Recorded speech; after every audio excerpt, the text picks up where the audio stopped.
remember I was a little kid, 11 or 12 years old, when I was watching newsreels of the Paris-Dakar and the East Africa Rally, and I watched those stories with such amazement, and I was fantasizing and dreaming about being in one of those rallies one day and drive a race car across Africa. And in 2004, I came really close to making my childhood dream a reality, and I wanted to enter the Dakar, and then I realized that it was really for professional rally racing teams. So that's when I decided to create an amateur, kinder, gentler, friendlier, socially more responsible version of a Trans-Africa race. And that's how the Budapest Bamako was born. Every year in January, professional adventurers and amateur rally drivers gather in the Hungarian capital to set out on the world's largest amateur rally.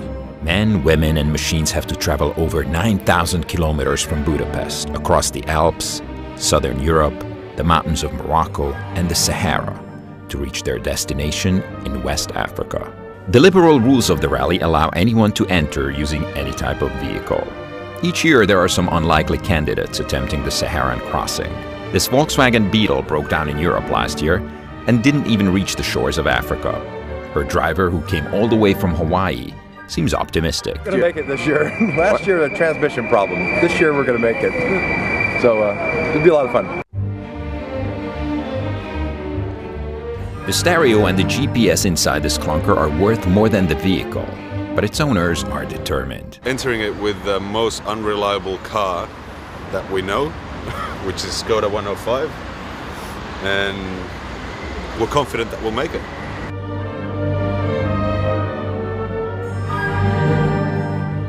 I have a weak spot for old French cars. Very unlikely vehicle for this trip. But last year we had one of these Renault 4s and it made it. This is Louis Philippe, my trusted Peugeot 504. I've completed the route with this car twice. This is going to be his third time going to Africa. I think this will be his last voyage. At the end of the trip, I will donate it to a foundation that will help school children in Guinea-Bissau attend school. For the first time, the Budapest Bamako will end in Bissau, the capital of Guinea-Bissau. At the press conference, the organizers announced that the charity goals of this year's rally far exceeded their expectations. Despite a weak economy, teams managed to raise over 700,000 euros worth of direct aid. Idén 6 darab mentőautót viszünk ki Guinea-Bissauba. Ezek az autók lesznek a legjobban felszerelt mentőautók kint Guinea-Bissauban. So there is 10,000 kilograms of charity presents for West Africa this year. Mainly it is for schools. As you see here, there are some computers, school seats and other materials, and there is a big collection and a big quantity of mosquito nets. For a Norwegian trio, the rally starts 3,000 kilometers from Budapest at a Spanish warehouse. They shipped their bikes here weeks earlier. So we're just waiting for Oscar to get the keys so we can get in here.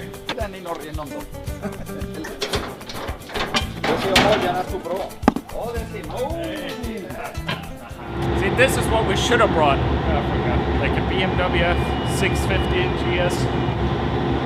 This is what we're bringing. Adrian, Magnus, and Joachim have set their goals high. They're about to complete the entire African leg of the rally on these 20-year-old Vespas. Second breakdown of the day. I was driving down in here in Ceuta. We were trying to find a hotel, and my gas wire just didn't work anymore. It happened to be one of those little niblets things that jumped off the gas wire. This is the way of the Vespa, you know. It's going to be a long way to Guinea-Bissau.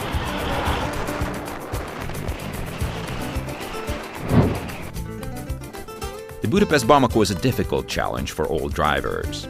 Teams in the racing category have to travel 500-600 kilometers daily on questionable roads.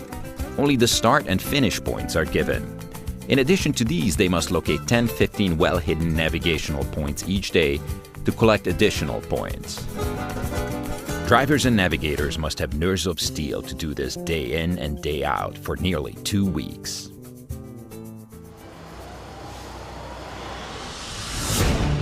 By 4 a.m., 150 vehicles have lined up at the start line. By sunrise, everyone's eager to go, including the returning champions. Automatozoltunk, de nem félünk, és mi leszünk a győztesek megint. Go! By 10 a.m., all 450 participants from 35 countries have rolled across the start line.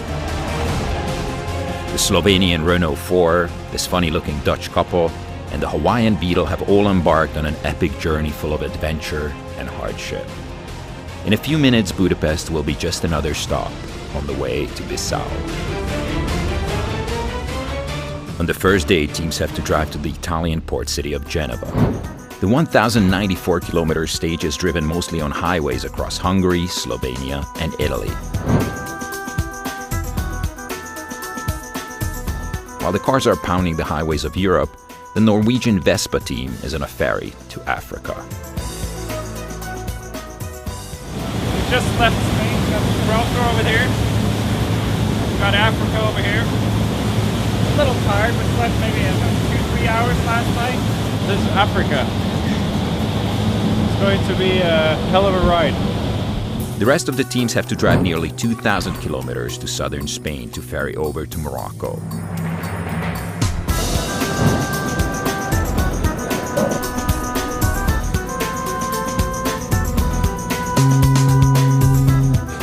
Oh, very good. Yeah, we got all the waypoints so far, and we even got 5 hours of sleep last night.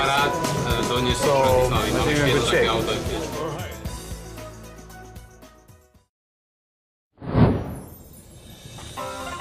The ferry reaches the Moroccan coast at dawn. Teams disembark to begin a 700-kilometer stage across the Rif and Atlas Mountains. The pouring rain only dries up by midday, just in time for the racing teams to go off-road.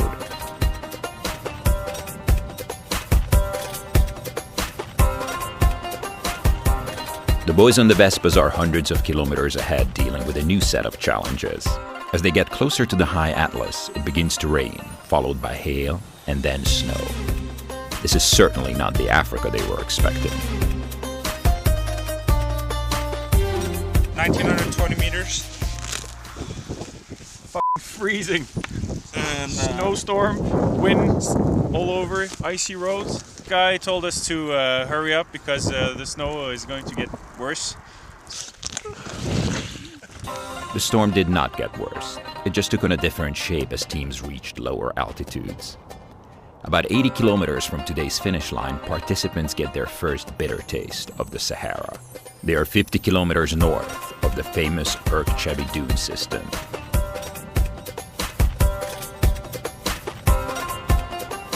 This morning, about 5 a.m., 6 a.m., we were driving through the night and overheated all of a sudden. But then we just decided to sleep for an hour and we got some water from the local village, so it was good. No problem after that. Day 5 of the rally is the longest and most demanding section of the Budapest Bamako. The adrenaline is waking teams up at 4 a.m. They have to drive nearly 800 kilometers on difficult desert treks from the Derkwa oasis to Tata. We'll be about 10-15 kilometers from the Algerian-Moroccan border. Currently there's a war between Algeria and Morocco, and even though there are no weapons fired, you will not be able to get back to the Moroccan side if they capture you in Algeria. 05 29 083. Ma nagyon-nagyon figyelni kell, mert rengeteg tűnő lesz, rengeteg homok lesz. Ha elakadnak az emberek, rengeteget kell ásni majd, és bár ez rengeteg idővel jár. Most az éjszakai tűnőzés az egyik legveszélyesebb talán az összes ilyen afrikai kihívásban, hiszen a dűnének a túloldala a veszélyt jelző pont, soha nem tudja az ember, hogy mi lesz. It's 4:45 in the morning. Sunrise is still about 2 hours away. Louis Philippe and I are driving on this little dirt road. Try to follow the race teams who are on their way to the sand dunes of Irk-Chebi.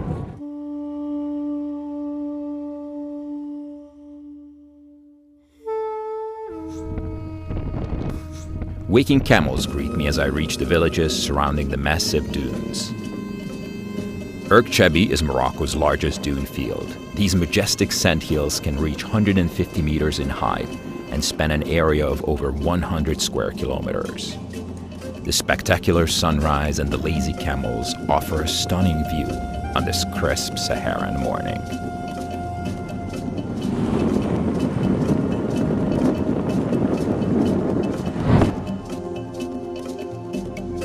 But danger is never far in the Budapest Bamako. The boys on the Vespa team had to find out the hard way that riding in soft sand is not la dolce vita on these Italian city cruisers. Just fell in the sand over there. It was soft and nice, so I had a little problem starting the scooter again because it was sand everywhere. We finally got it to run pretty well and got up the hill. In addition to locating several navigational markers in the sand, teams have 800 truly difficult kilometers on today's agenda. Finding the geo points often requires stopping, getting out of the car, and continuing on foot.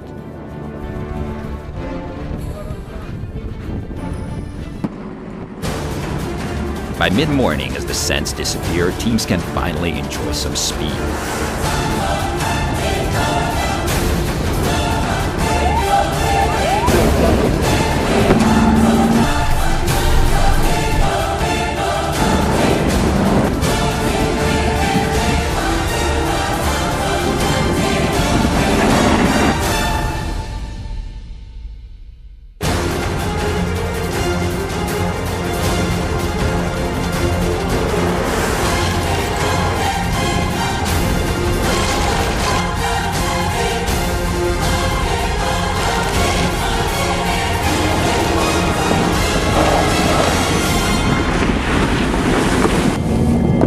It's hard to believe, but we just crossed Morocco's largest river, the Dra.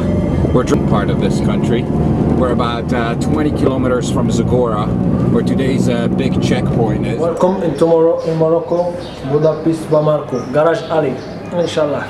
This is the checkpoint for the racing category teams. It's 1 o'clock now, and only 5 racing cars have passed by. He gives the stamps to the race teams. Can you check my air filter? Yes, okay. Okay, okay. There is a lot of wet points we don't find. Merci. Merci. Minden nagyon szuper volt, nagyon tetszik a verseny, úgyhogy nagyon elégedettek vagyunk. Van egy kis technikai problémánk, de azt már megoldották a szerelők egy körülbelül fél órás szereléssel. After visiting the bush mechanics of Zagora, cars return to the desert for another 400 kilometers of extreme driving.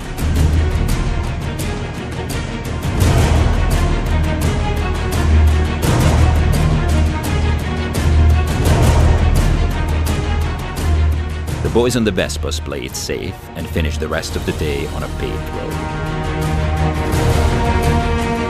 The last 200 kilometers of this rocky terrain completely destroy this tire. There are 2 major holes, 2 gigantic holes. This is the original jack that came with this car in '71.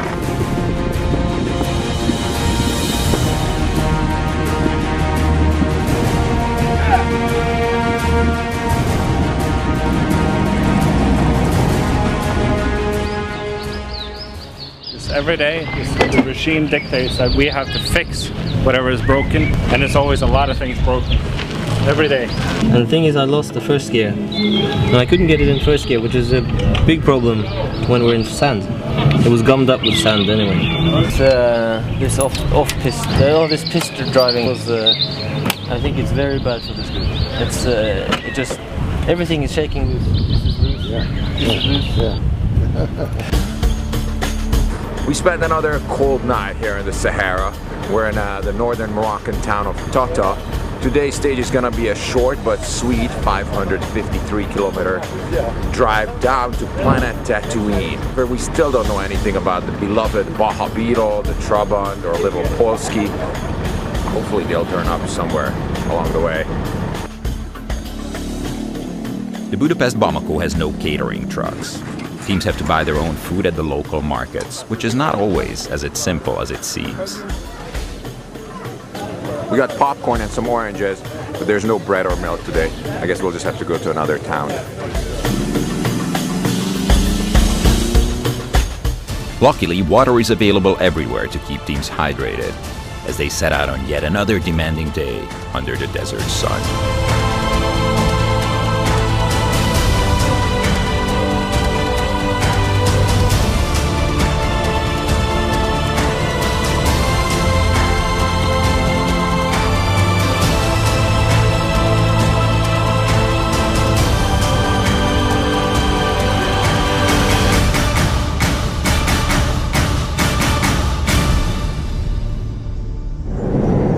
We're driving at the feet of the Bani Mountains.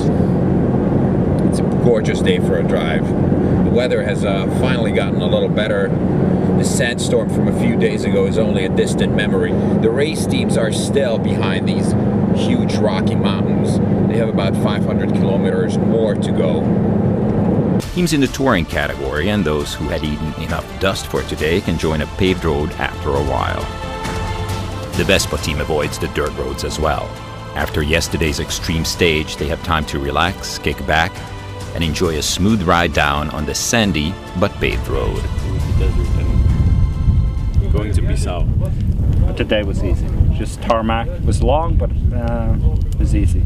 So it was really nice. We're having the time of our lives, I think. Yeah, absolutely. Requires some stamina and some imagination, and then you can head out in the greatest adventure of your life. The Budapest to Bamako is a great way to do it, I think.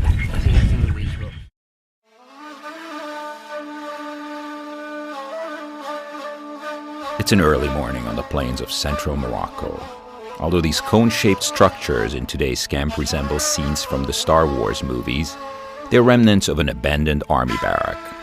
To people on the rally, this is Planet Tatooine. Today's stage is a difficult 553-kilometer ride to the coast and then down to Bosdur.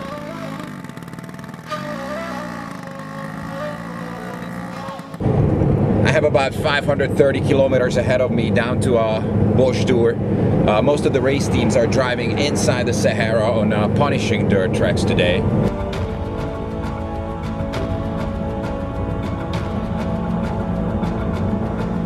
Punishing they are.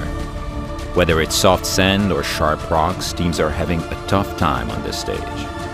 By day 7 of the rally, both men and machines get increasingly tired. Even the race leaders, János Turjányi and Miklós Nagy, get stuck on this sand dune.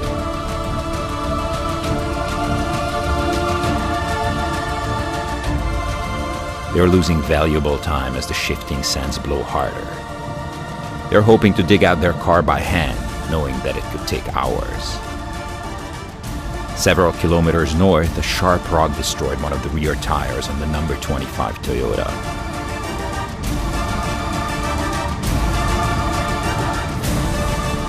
Meanwhile, the boys in the number 14 team got their lucky break.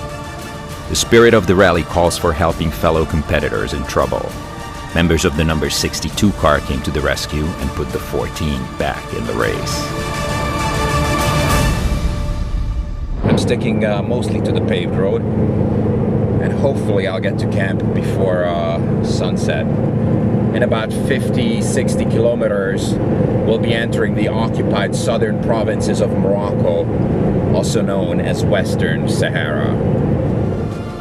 Morocco has nearly 3,000 kilometers of wild coastline. Teams finally reach the Atlantic Ocean in the early afternoon.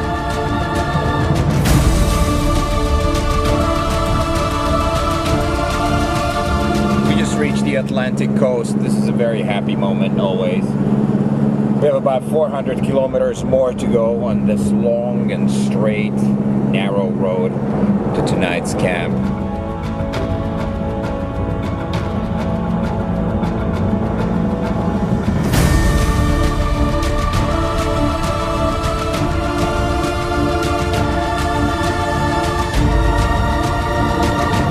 It looks like we made it to today's finish line just before sunset. What a major victory for me. Looks like a lot of people are already here.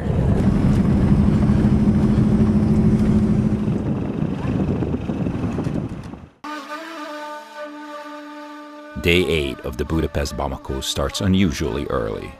By now, teams have settled into their routine. Brush teeth, do last-minute repairs, check race results, and enter coordinates in the GPS. Having ridden over 2,000 kilometers on their scooter, Magnus, Adrian, and Joachim spend the night in this hotel, some 30 kilometers from camp.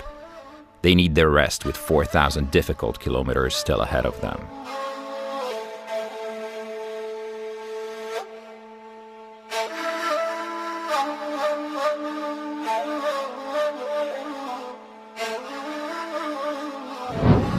Our geography teachers never lied to us, it turns out.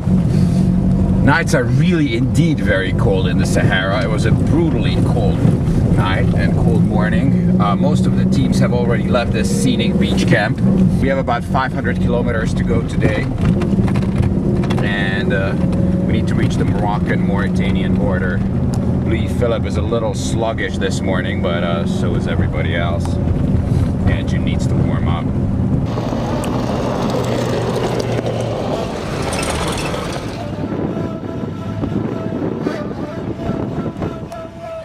This is one of the most idyllic spots for breakfast. We are on the old Spanish road. This road behind me used to be the only paved or gravel road across the Sahara built by the Spanish colonizers. Of course, the Moroccans left it as it is, and they built their own road several kilometers from here, parallel with this one. It's time for a little vache qui rit, a baguette.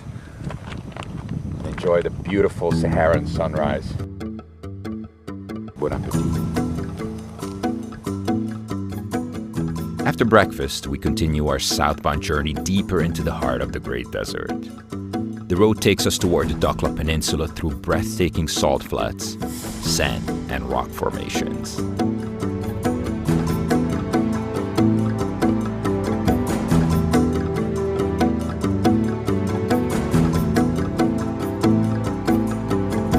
We have reached the classic Saharan camel watering spot. The nomads that you see here walk with their camels sometimes for weeks to reach a place like this, where they pay for the watering rights. And then they continue their journey onward.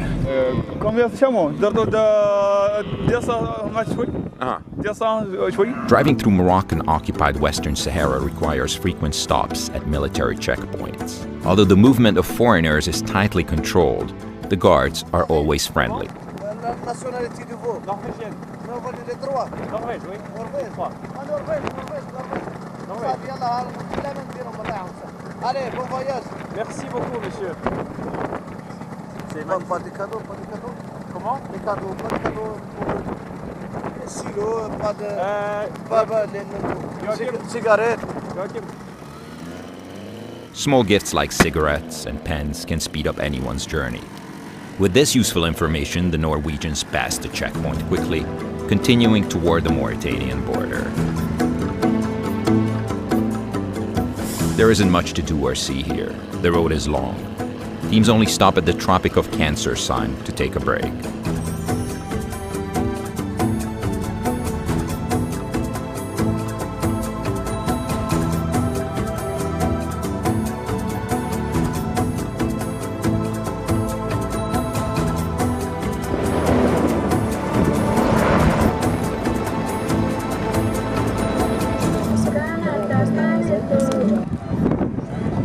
It's about 8 o'clock. Half of the teams are already here. We're on the Moroccan-Mauritanian border.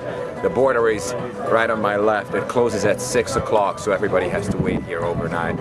Teams are camping out here, right in front of the border crossing.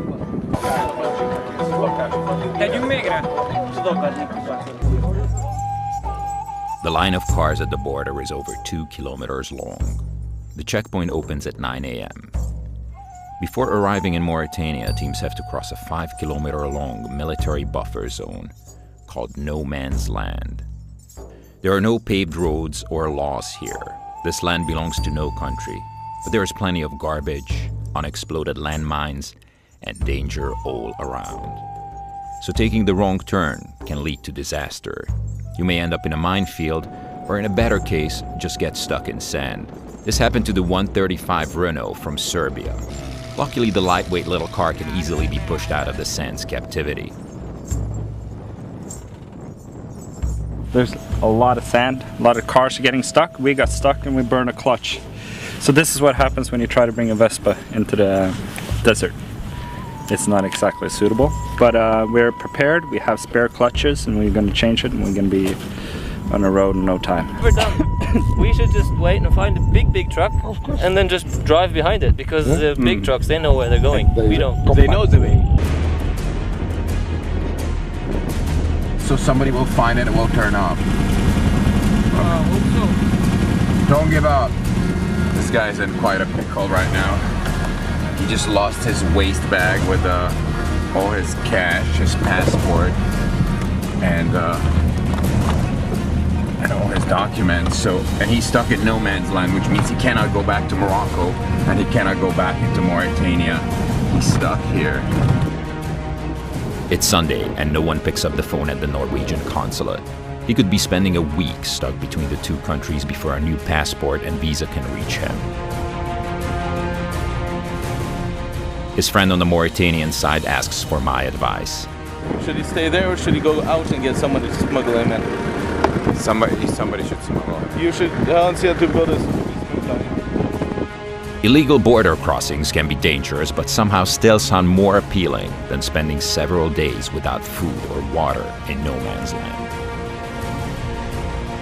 After going through the usual border formalities, we finally arrived in Mauritania, this bizarre North African country. Our bivouac, the camp, is about 80 kilometers from the border, so it's going to be a short but sweet drive.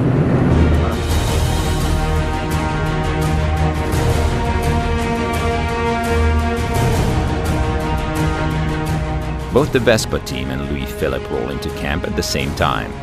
The human smuggling operation was a success too. An hour later, Trond Halbo appears on the horizon. A group of Hungarians smuggled him into Mauritania without a passport. Well, I told them the problem, and basically they agreed to smuggle me inside. So I was laying there beside that wall, like this, trying not to breathe at all, and it went well. Basically. Later on, I get a call that the man who stole his passport was arrested on the Moroccan side.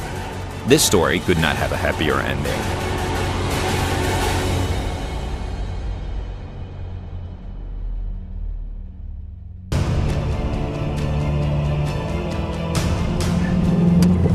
Finally a day when we don't have to start at 7 or 6 o'clock in the morning. We had a comfortable, leisurely start from our desert camp here in Boulanoir. We have a 250-kilometer drive today on off-road and on-road stages, and we'll rendezvous with all the teams on the B2 beach, a beautiful virgin beach on the Atlantic coast. The trucks next to me that we're just passing are the charity trucks bringing the donations to Guinea-Bissau, full of school supplies, medicines, clothing for children, and other donations that participants of the rally have raised.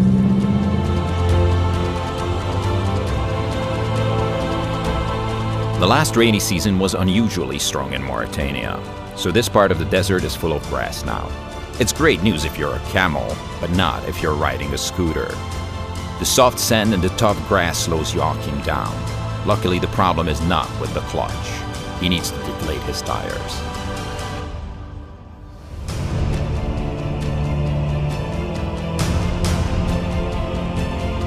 The tire pressure, so we can drive here off-road.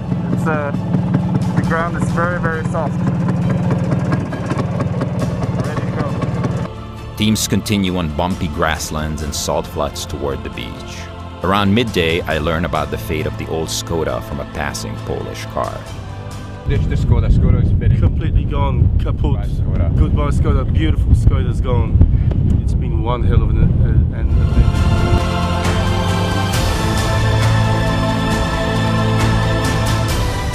The drive is relatively easy today through the coastal regions of northern and central Mauritania.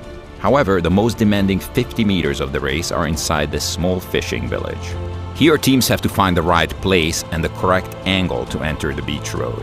So this place, for example, the sand is hard, so you can speed up and hit the road there, but you may get stuck over there. So have to check it out. Tide is still a little too high for us to drive on the beach, so we may have to wait, I guess, another hour.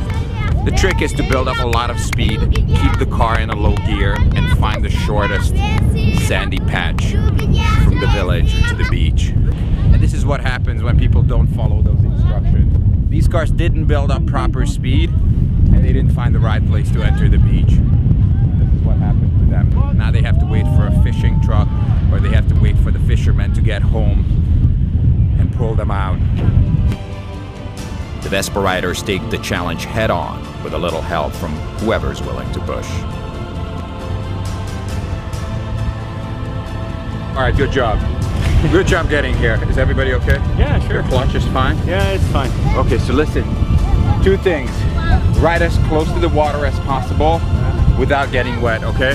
The further out you go, the more you'll get stuck, okay? Stay by the water and make sure that the salt water doesn't get into the engine and into sensitive parts, okay? Yeah.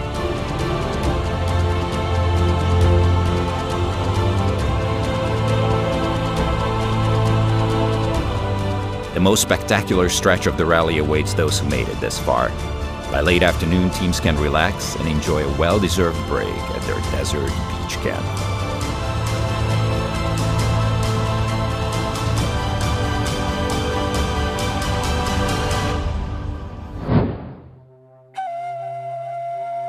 Yesterday was the scene of our annual beach party. Today we're staying here for another couple of hours.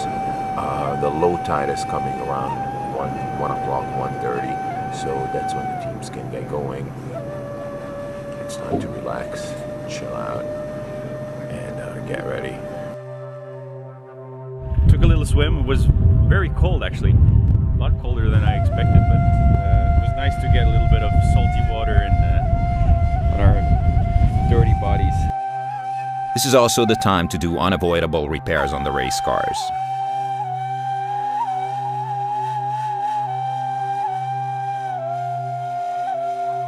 So the clutch is totally does not release. So safety number one. Okay. Safety is number one. Unfortunately, the old Lada couldn't be cured. It had to be towed to the capital. Others left camp on their own wheels on a 120-kilometer ride to Nouakchott.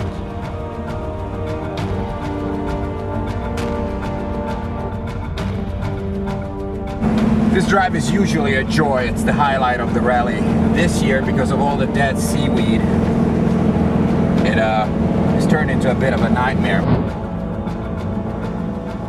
We got stuck in dead seaweed. This is the most disgusting thing that has ever happened to me on the Budapest Bamako. Louis Philippe is out of the mud, out of the seaweed trap, and we are pushing on to Nouakchott.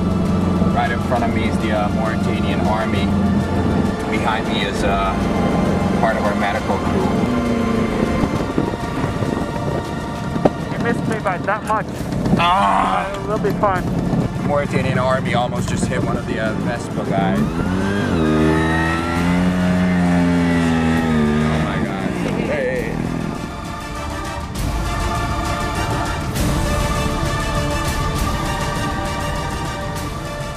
The highlight of our day was spotting the Czech Polski Fiat and the Trabant, both of whom had dropped off the radar 9 days ago in France. 10 days after we left Budapest, we are rolling into Nouakchott, the largest city inside the Sahara. Okay, here we are. This is the Auberge Sahara. Here, I'm dying to have a proper warm meal. It's been too long to eat dry bread and Vashkiri cheese.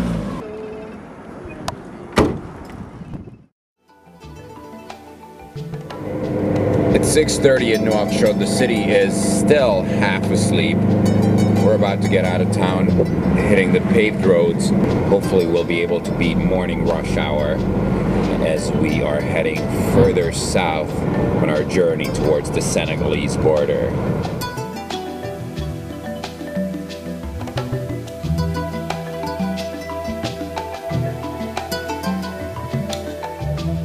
We had to wait more than 4 hours in line to get on this ferry. The ferry crossing itself was 2.5 minutes. Luckily, the paperwork is processed much faster on the Senegalese side. This is the team's first glimpse at sub-Saharan Africa. What a difference a river makes. We're just south of the Senegal River, and the landscape and the villages and everything else is completely different than in Mauritania. Tonight will be the rally's first night in a classic African bush camp.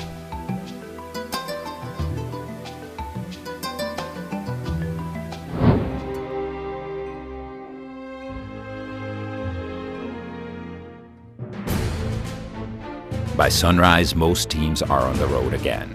The next 2 days will be difficult. They have to cross the entire country on dusty dirt roads.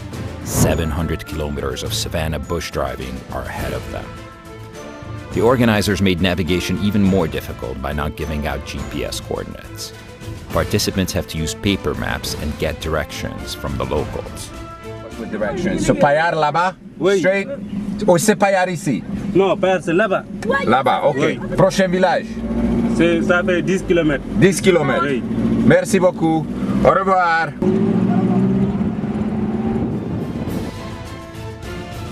Itt nagyon-nagyon nehéz a tájékozódás.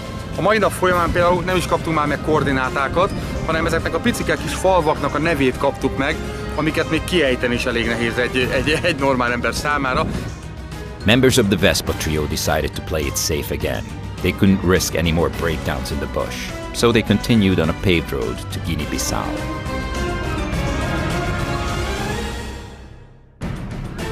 There's no stopping today. There's one scheduled break at the village of Velingara to give out donations. This is one of the sponsored villages of the rally. Every little pen, every little notebook makes a big difference here. Merci, merci, merci. Thank you very much. Thank you very much.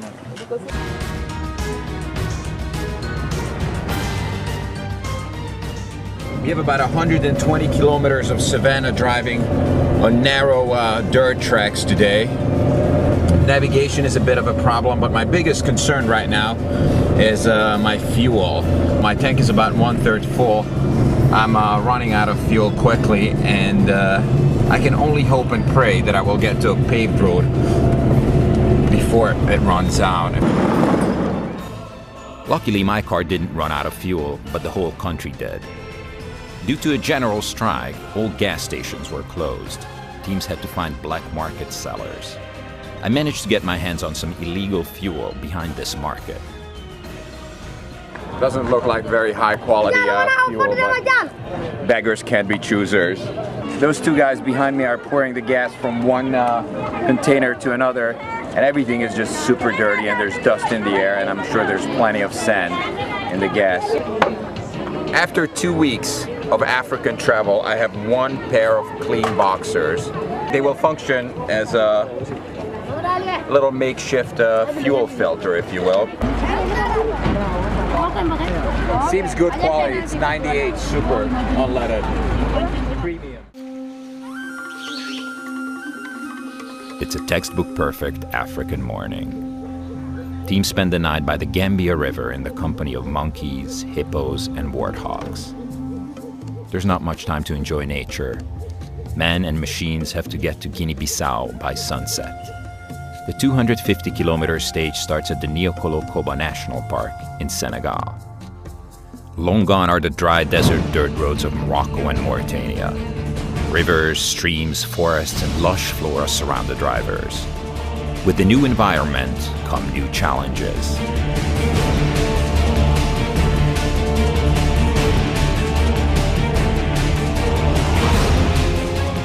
Then we head back to the red clay roads to make the final push to the border.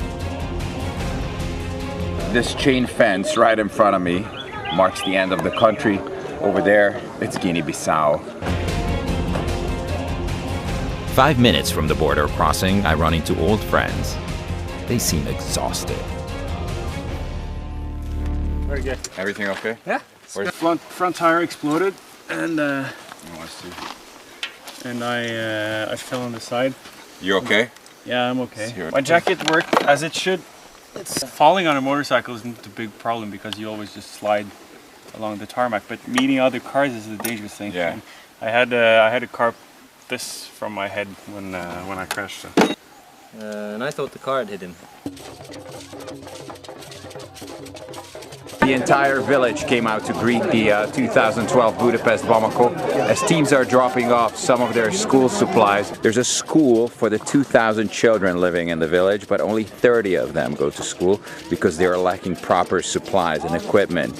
The school here in this village will receive lots and lots of aid, and the teams have already begun to drop off their donations. The party will go on well into the night. They have already killed 2 goats, and I think a couple of more are on the way.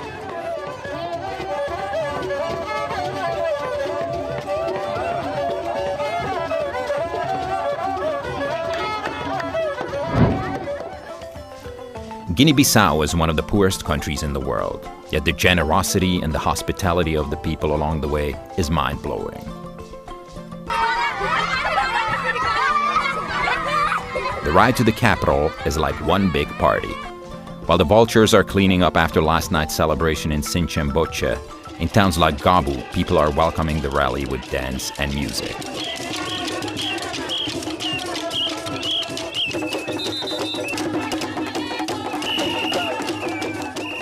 As a sign of their warm welcome, the local police even provided 2 motorcycles to escort teams to the finish line.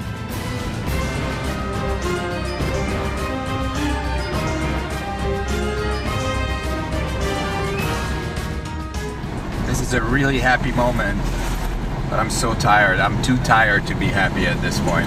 After driving 9,000 kilometers, there's our finish line. We're here in Bissau, and we made it. We arrived.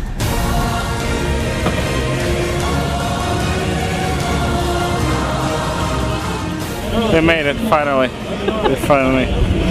Very tired, but it's been good. It's been really good.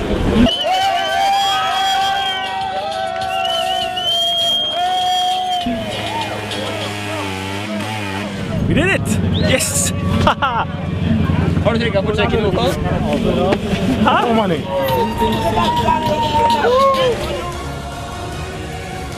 In the racing category, 3rd place went to the German-Dutch team of Always Sick But Never Dies, aboard their orange Land Rover Defender.